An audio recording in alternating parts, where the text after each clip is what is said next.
Hi, this is Garibay, and today I'm going to be talking about Otakon 2017 from the perspectives of an American 80s teen. All right, so I am an American 80s teen, right? So I'm going to talk about anime today. I'm going to talk about Otakon, which is a large American East Coast anime convention. And I'm going to talk about this from the perspective of an American 80s teen. And the reason why is I'm a different age than many of the people that go to Otakon. But I really think you can really capture how people experience Otakon and anime overall by their profile of what decade their teen years existed in. Okay? So I'm an American 80s teen. I'm going to Otakon tomorrow for the first day of Otakon, and Otakon 2017, and I will be bringing my my oldest son, and he is a recent college graduate. So he graduated with two bachelors. He graduated with a dual major in mathematics and computer science, and then I'm going to be going with my oldest daughter, who is a high school graduate, and so they are both aught teens, right? So their teen years occurred in, now let me think about that. Yes, both of them had their teen years occur in the aughts, the 200, right? Actually, no, I'm sorry. Yeah, they're both teens. They're American teens. So both of them, their teen years occurred in 2010 to 2020, right? So I'm an American 80s teen. They're American teens, right? And our experience of anime and Otakon is quite different, right? So this will be, I believe, my 5th Otakon, and I'm very excited. What is my experience when I go to Otakon? What do I spend my time doing, right? Well, the biggest thing I spend my time in is panels. I really, really like panels. So there are fan panels. There are panels that are put on by fans that go into super high depth detail about new shows, currently running shows, and old shows. Okay, and they're really fun. It's just that is definitely these specific panels are really my jam. I really, really like them. Now, between panels, from a practical perspective, I get to interact with all the cosplay that is there. So I do not cosplay when I go to Otakon. That is, I would say, like a goal that someday I would like to cosplay. My chosen cosplay would be Iroh from Avatar: Last Airbender. I think that would be a good fit. But one of the reasons I haven't gone down that road and actually tried to cosplay is its own community, which, of course, the Venn diagram overlaps in the anime community quite a bit. But one of the things is, over the years, as I've gone, I really did, one of the things that's been great going to Otakon over the years. And by the way, I should say, one of the reasons why I go to, so I've been an anime fan since the 1980s. I started with Star Blazers. People who are of my profile, that American 80s teen, who are anime fans, it is very, very, very unusual for them not to be fans of either Sailor Moon or Star Blazers. Those two shows were incredibly impactful. Also, Battle of the Planets is another one. All of those shows kind of swept in 80s teens, so kind of different. I just wanted to say real quick why I actually go to Otakon, and that is my son. So I've long time been a fan of anime, but this is a point of sadness. I just want to explain this. When I go to Otakon and I'm surrounded by anime fans, and I say I'm a fan of Star Blazers, or even if I say I'm a fan of Space Battleship Cruiser Yamato, I get just blank stares. A lot, only American 80s teens really know about Star Blazers, and that is sad. and it is, and one of the things that is a little bit challenging in dealing with Otakon and the anime community overall is the things that should bind us, our love for anime, often are divisive, right? And so one of the things that is a huge topic at Otakon is what is anime, and everybody loves to talk about it. And depending on what your profile is, are you an 80s teen? Are you a 90s teen? Are you an aughts teen? Or are you a teen, right? You're going to have a very different view of anime, right? And then, of course, there's the divider between sub and dub and all that, right?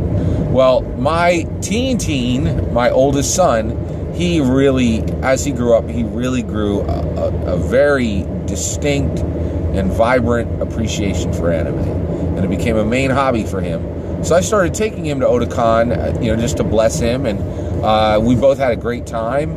And so I've gone with him for I think this is our 5th year doing this together, and it's been great. It's really it's become a shared language between the two of us, anime, and it's really nice. So I wanted to get back to cosplay.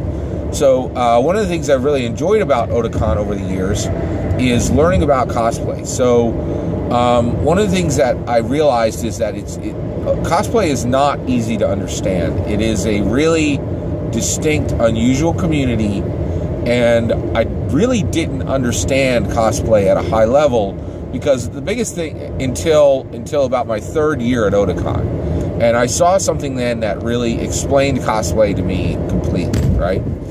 And so what I saw was, cosplay is incredibly challenging, right? So it's not cheap. You have to pay some significant money to do it really well.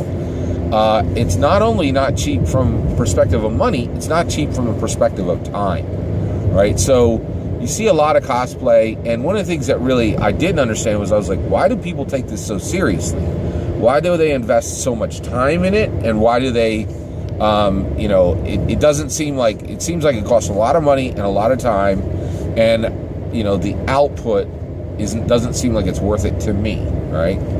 And so in my 3rd year, I saw something I'd never seen before, and it really blew me away. So essentially, I was, just walking through the halls, and I was between panels, and I wasn't rushed, and I was just taking my time, and I was just looking at all the different cosplays, and one also, yeah. So I was just, kind of encountering all the cosplay that was there, right? And I saw this one. I saw a young lady, and she was coming through the hall. And one of the things I'd never seen this before. As she walked through the hall, people would kind of, glimpse, and they would stop. It was just like a gaper delay, right?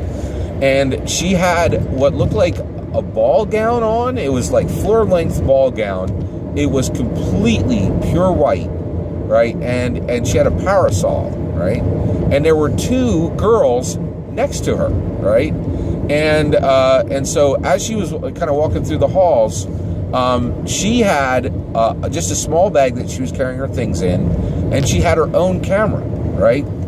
And so, and I couldn't believe it. There was like a bubble that formed around this young lady as she was going through the halls, and and so at this point, another girl came up and said, "Hey, can I take your picture?"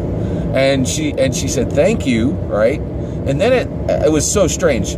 These other 2 girls came up. One of them grabbed her the main girl who was cosplaying and had this white ball gown on. One of the girls she was with took her camera, and the other one took her bag, right? And this girl, it was just for like 5-10 seconds, closed her eyes, right? And the other girl started to get her camera ready, right? And then the girl who was wearing the ball gown, the cosplayer, she opened her eyes, and like her entire stance was different. She took 2 steps forward, and just the gait that she used to walk was the gait of her character. And I was like, what? That, and it was really like a transformation. And as I looked at that cosplay, I realized this was stitch for stitch a recreation of the character she had chosen to cosplay. And which really blew me away. And then also, her entire stance and her gait had transformed into the stance and the gait of the character, right? And so then at that point, the girl took a picture of her, and immediately 2 or 3 other people came along and jumped in and took pictures as well. And then at that point, this really blew me away. So, you know, the girl said, "Oh, thanks," and, you know, looked at the picture, and the girl's like, "Did you get the picture? Did you get a good one?" The cosplayer, and the girl goes, "Yeah, I got it," right? And I was just like, you know, because she was saying, "Hey, if you didn't get the right picture, I'm going to stay here and make sure you get a nice, clear picture." And I was like, whoa, you know? And then what really blew me away was the girl, the cosplayer, then said, "Hey, can I get a picture of your cosplay?" And it almost, you know, fortunately I didn't laugh at the time, but it was very clear to me that this cosplayer in the white ball gown had spent hundreds of dollars and probably dozens of hours on her cosplay, practicing, stitching, building it, and just pouring love and attention into every detail of that cosplay. The girl that had taken her picture was dressed as one of the Naruto characters.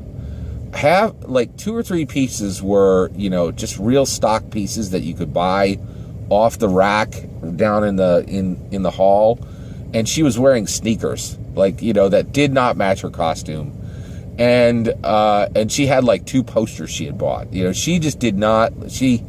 Her cosplay was not terrible, but it was not great, right? And the girl in the cosplay gown, you know, the girl in the white gown, the cosplayer in the white ball gown, took her picture and took the same time and attention to take her picture, the girl in the bad Naruto cosplay. And it was just, the whole thing, you know, showed me what cosplay can really be. And that this is something that a lot of people care very deeply about. And that when done right, this is an art form. That cosplay is an art form.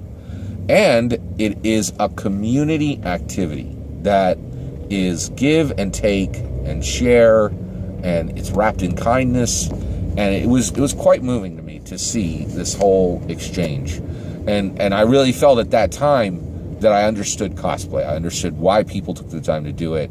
I understood why, you know, why it meant so much to so many people. And one of the other things that I love is, you know, I really feel very strongly about this one saying, "Do and you will understand." And so the do part for me is just going to Otakon. And when I saw that one scene, you know, and I was just able to see this in my own time and in a way that resonated for me, right? It was really interesting because I think I only saw this the 3rd time I went to Otakon, and those other years I would see all kinds of stuff. And by the way, there are problems within the cosplay community. There really are some significant problems, and so a lot of times it's hard to see the bright moments past the darker moments, you know.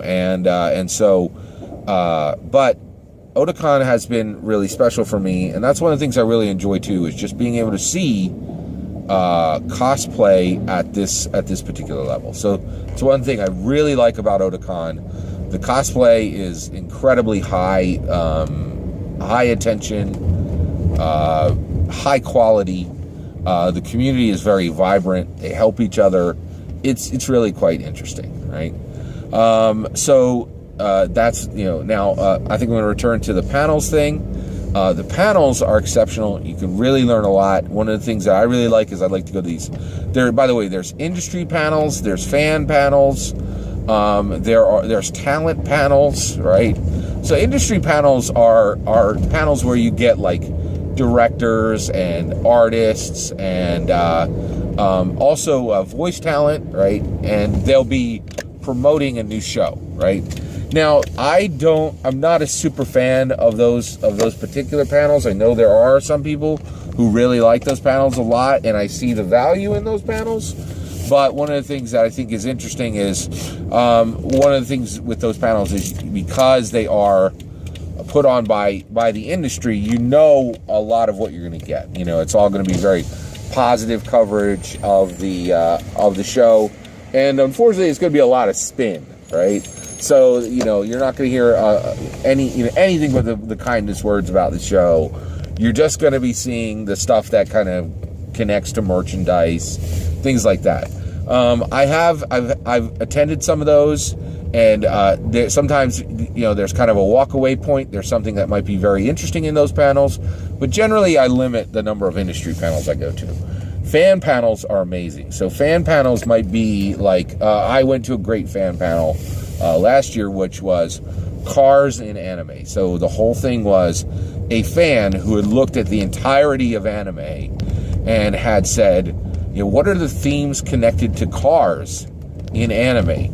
And then he had a section on how do Japanese people connect to anime.